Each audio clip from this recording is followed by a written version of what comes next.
Hi guys, today we are going to listen about the great warrior Maharana Pratap, the king of Mewar, lion of Rajput. Let we listen about him. When the old stories of the Vedas were completely dissolved under the influence of Buddhism in the 5th and later centuries BC, they were merged into commercial tribes. The only other tribe into the Indo-Pakistan subcontinent, which stubbornly resisted the influence of Buddhism and eventually eventually succeeded in expelling into other neighboring countries were the Brahmins. After the political frustration of the fighting Kshatriyas and posing of the rulership of the country to other inferior non-Kshatriya tribes, the social-political order passed through a period of chaos. Yet some of the new ruling dynasties contributed to Brahmanism, but majority of them, like the Mauryas and the Guptas, professed Buddhism. This state of affairs did not suit the Brahmanical idea of both religion and politics, just as La would have it. A fresh wave of migration of tribes started from the Central Asia via Afghanistan into India, spearheaded by the famous Yadu tribe. This started sometime in the 2nd century BC and lasted till the 3rd or 4th century AD. The new migration were animistic and ideological as far as religion was concerned, but they were free from any influence of Buddhism. They were really strong people, barbaric in their disposition and great fighters. These tribes shuttered the Brahmins to replace the old Kshatriyas and become rulers in India. According to old tradition, the number of these great tribes was 36, hence the 36 royal races. It was difficult for the Brahmins to absorb these tribes into their then existing India society, just as Kshatriyas of the old order, simply because they were not part and parcel of the Vedic Aryans. The Brahmins, however, invented a new ceremony of purifying them by means of sacrifice of or Havan. After the ceremonial purification, the Brahmin gave them the skirt, thread, and called that is Rajput, the Saurians of India, and which, with their spiritual blessing, they set up kingdom and states just like the old Kshatriyas. The very famous of the tribes out of these were Bhattis, Chaukans, Chauhan, Jalas, Parmas, Rathor, and Sisodis. These tribes spread all over the northwest, central, and southern part of the subcontinent in eastern India. They had set up their state in Orissa and Bihar as well as West Bengal, while East Bengal and Assam were likely touched by their migration, as these zones had their own ancient tribes and were ruling small kingdom. There is no doubt that in the extreme southern India, like Travancore and Madras, there were some ancient states ruled by indigenous rulers, but side by side with them, the Rajputs also cover out large principalities, for instance, the Rashtrakutas, comprising of Telangana, etc. Part of these very tribes, when they came to inhabit northern India and settle in Rajputana, changed their tribal name to thus the princely state of Jodhpur and Bikaner were the renowned remnants of these tribes. It is to be noted that quite a number of the aforementioned tribes had stayed in the border countries between India and Afghanistan, as well as the present day Balochistan. These tribes ruled in these territories for a long time till the advent of Islam. The Kuzwal of Jaipur are actually the Khatris of Balochistan. The Jalas migrated from Jalwan and the Jam of Kataiwar are also a branch of the family of Lasbela. The Britannies of the Northwest Fraternal region are in fact the parents of the details of the Punjab and Rajputana, who were eventually divided into quite a number of sub-tribes. One of the proof given by historian of note about the origin from Turkestan of the Rajputs lies its their extra chivalrous behavior, the move of dressing and ornaments like the chappals, etc. The fall of the Gupta Empire, which held dominance in northern India for nearly 300 years until the early 5th century, was followed by a period of instability as various local chieftains sought to gain supremacy over rose and fell in northern India. Stability was only restored with the emergence of the Gujarat Haras, the earliest of the Rajput dynasties, which were later to hold the balance of power throughout Rajasthan. Whatever their actual origin, the Rajput have evolved a complex mythological genuine. This ancestry can be divided into two main branches, the Surya Vansa or rays of the sun, which claims direct descent from Rama, and Hinduvansa or rays of the moon, which claims descent from Krishna. Later, a third branch was added, Agnikula or fireborn. These people claimed that they were manufactured from the flames of sacrifice fire on with Abu. From these three principal races emerged the 36 Rajput clan. The Rajput clan gave rise to dynasties such as the Chauhan, Sisodias, Kachwajhas, and Kathros. Chauhan of the Agnikula race emerged in the 12th century and were renowned for their valor.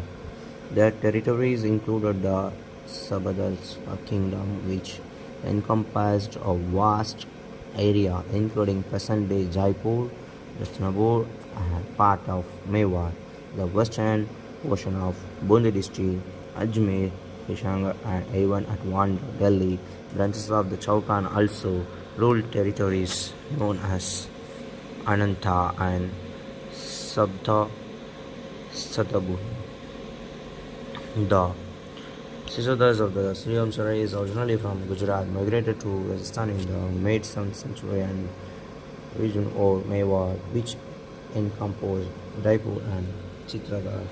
The Kachwahas, originally from Gwalior in Madhya Pradesh, traveled west in 12th century. They built a massive fort at Amber and just shifted the capital to Jaipur. Like the Sisadas that belong to the Sriam Sarais also belong to the Sriam Sarais. The two traveled from Kanoji in Uttar Pradesh. Initially, they settled in Hali, south of present-day Jodhpur, but later moved to Indur in 1381 and ruled over Maha, Jodhpur. Later, they started building a new Nagarhar fort at Jodhpur. The Batis who belonged to Hinduans are raised, driven from their homeland in the Punjab by the Turks, stole themselves at Jaisalmer in 1156. They remained more or less entrenched in the desert kingdom until they were integrated into the state of Rajasthan following independence. Bappa Rawal was born at about 713 at Kalbaj. He was the eighth ruler of Guhilot dynasty and founder of the Mewar dynasty, who reigned from 734 to 753. He is said to be the 80th in descent from the god Rama. Eventually, around the age of 21, he succeeded his father Rawal Mahendra II. Bappa Rawal was one of the most powerful and famous rulers of the Mewar dynasty. Although a surviving member of the Valihat clan, Prince Kalbuji did not continue the family name of seventh generation when he came to the throne. Instead, he established the Mewar dynasty, naming it for the kingdom he had just taken. He went on to become a celebrated hero on battlefield near and far. Yet his fascinating life is full of enigmas. There were many legends created about him. His father, Rawal Mahendra II, had married a woman of the Paramara Rajput clan, possibly from Abu or Chandravati, both Paramara centers at the time. She was also the sister of Mon Mori, the Paramara king who ruled much of state of Mewar. This included Ohilot clan and which Paramara invaded from Malwa had annexed a century or so earlier and set up their capital into the ancient fortress of Chitragarh. Mahendra ruled from the town of Noida in the southwestern center of Mewar. However, he was lustful and inactive in his kingdom affairs and possibly because of his this 18 in 1716 he was senator. His son Prince Kalbuji was only 3 years old. One account of his early childhood suggests his sincere had to be kept a secret from either Manmori or quite possible from his father. There is an account of the ruler of Nagra had tried to kill the younger heir in Vahilot throne, but two of his close Bill friend local tribals were the attempt later for greater security. He returned to the wide and mountainous countryside around Nagra, his father from her capital. This was also the abode of Brahmins, who worshipped Krinji, a local form of Lord Shiva. A further story ignores the secret journey the boy went for too young to rule the kingdom. A giant was appointed to rule in his name until the child came of age, and before committing sati and the widow gave her young son into care of Kolkata. Whatever the real reason, the Wilhot line of succession entered those of about 18 years. Kalwai spent his childhood in religious retreat in the foothills below. Nagra wandered through the Alpine Valley amidst the groves of both the shrine of the Daz Khan. He tended the Brahmin's herd cattle on honorary and honorable occupation even for children of the sun, perhaps to establish his perfectly at an early age. There exists a legend about his sowing a few wild oats. As with his ancestor Royal Kabolji Rana, a close association with the local belt. Their childhood games prepared them as a warrior and they become proficient as horseman and swordsman. More importantly, as did all Rajput boys, Kalboj received a true religious training. A Brahmin sage, Haritasi was the guiding religious force behind the founder of the Mewar dynasty. Baparawal, while the future king was a young, displaced prince named Volj. That is a legend of how the two met and the remarkable outcome of that meeting. Kalboj, who tended cattle at the Brahmin retreat near Nagda, was suspected of taking the milk of a favorite brown cow for his own use because of the perpetual dryness of the cow when it entered the pens each evening. Calvo's too indignant,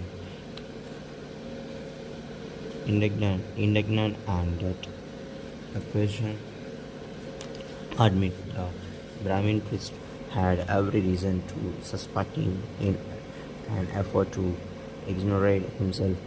He followed the cow to a small dell that contained the phallic symbol image of Ekling. As he watched the cow under his expressive milk upon the straw image. Meditating nearby was the old Ramat, a Hindu saint by the name of Hari, who was roused by the time of surprise. Nobody except holy man had ever entered this natural holy place before, so Herod was more than interested in this boy was that Albert told that sage all about himself. Old man listened and departed. However, he kept returning every day he to watch the holy man feed, taking him and gather wild flower of offering it. It returns he received lesson in moral, morality and was initiated into the mysterious rites of Shiva. Haridasis became the boy guru and told him Kalbaji came to accept and decline as the supreme lord of the state of Mewar. Haridasis was that introspective and perceptive sage and hermit. Kalbaji became Haridasis' disciple. The sage quickly recognized the inordinate intelligence and compassion in his young pupil. Pleased with the boy adoration of Eklenji Haritisi, the first that youth, even at about 16 years of age, would come to rule Mewar not in the traditional manner but the Diwan of the supreme ruler gave Kalbaji a special blessing and the specific code of conduct to follow. Indian listening here and his accessories were without hours. The wood always honored the religion, preserving its ancient Vedic laws pertaining to service care, composing towards man and all living creatures. To maintain their dignity in all situations, they were mindful that man held a special place in the realm of God creation, as if to reinforce Kalbuji's trouble for leadership. A legend recounts how Haridwasi sent his young protege to receive the blessing of either goddess Durga at the Mata Prateshwari temple near Nagara, or from the traditionally important god Goraknath at higher mountain of the west. According to the legend, In early part of the 8th century, the scientists discovered to nearby Mata, Pradesh, temple at Nagra, where Goddess Durga invested in the Saurals. Scars gave a magnified double-edged sword tied around his waist.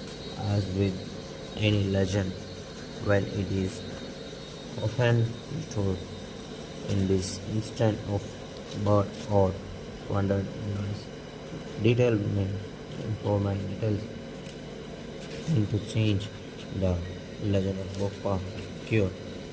This magical sword in legend, for example, is a different version characterizes in may not to see Durga and Mata is written, but to Maha may was holy tiger mount. They were made with the form Gorak North, who gave the double-edged sword, which with the proper incantation could sever rocks with this is said to have opened the road to fortune leading to the throne of Chittor. Because later when he arrived at Chittor, claiming inheritance fair was being held on the plain below. Mentioned rare iron pillar who was the fair featured attraction on Mori, the Paramara ruler of the Chittor, who was a Vajimati uncle, had proclaimed any man who can cut the pillar with a sword will be given half the kingdom of Meva. The Vajira, the mystical sword, and slide the iron pillar to he was invited up to the mighty forest and impressed Mori with his newfound relative. Within 3 years, the post Mandarin as Boparo established the Meva dynasty. Howard seen that there was no legendary sword of but even though this rematch during the region of Hamed Singh 1326 to 1361 there is even speculation that this was the sword which was the worshipped annually by the sovereign son chief of Mewa. Yet another legend covers the important final moment between the Guru and his disciple realizing his struggle and the consider is a the again had resolved his wrong leave Kabilam to his destiny and to fight this war. He informed the youth of the decision and instructed him to be a holy spot where they originally met early the following morning. Unfortunately, Kalbaji overslept and by the time this arrived his guru had already begun.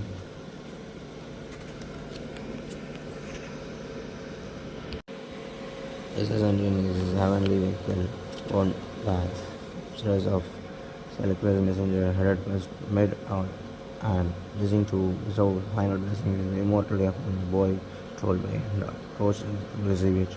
But Kalbajari did not extend that for the existing two versions of the how this blessing was bestowed is the first Harry recommended to his mouth and the project third blessed missing its mouth surrender from his foe, giving him invulnerable to weapon but not immortality to the second version. Haridrisi took the metal leaf from his mouth and threw it towards an open mouth, but it dropped in his foot. Receiver said his pressure better would have fallen in your mouth, you would have become immortal. But since it has fallen in your feet, never kingdom will never slide from your feet. Shortly, other is learned from his true identity and is really ruler of the Biglot dynasty and also the nephew of Monmouth, the Paramara king at Chittoor who ruled all of Mewar, including the boy's owner, inherited domain. When Kalvi learned of his royal ancestry, he denied a slothful life and decided to climb the entire Mewar kingdom, including the province of his blood ancestors annexed by the Paramaris. Though Yang he accepted his dastardly and enormous responsibility that Archduke had placed upon him, accompanied by some 12 of his well companions, including Balia and Dave, quieted down and emerged into the eastern plain, heading for Chittor. Thus began the fateful journey towards the formation of the most unique dynasty. Some past real years suggest that the year of 1724 and that he captured the capital immediately. However, there is evidence that he was 21 when he became king and fired his lord before that. Thus, it is what the more likely, like yet 1731 when he went to Chittor with his rank as 18. He said that he had a town. The fourth man his fire was in progress that he performed feat that white man remains paramount. The paramount king gave his nephew a good reception and told him among us that fort and conferred a stable estate upon him. Unfortunately, his action have a negative effect upon the noble. The inscription in the Bank of Fullerlock mentioned is more evident and afford a good idea of his power and his fulfillment is court. It related is surrounded by numerous nobility holding a state on the chancellor of military service, but whom he had despised his neglect and whose jealousy he had provoked by his real regard of Kolbaji. Sorely Muhammad then Kazim and Arab attacked Chittor when Manori called upon his nobles to provide an attack force instead of using the summon to attack. They exiled their grandson Hunting desired Manori to hold his favorite so the Iraq king appointed his Kolbaji commander in the chief of his army. The the youth undertook the campaign against the Arabs.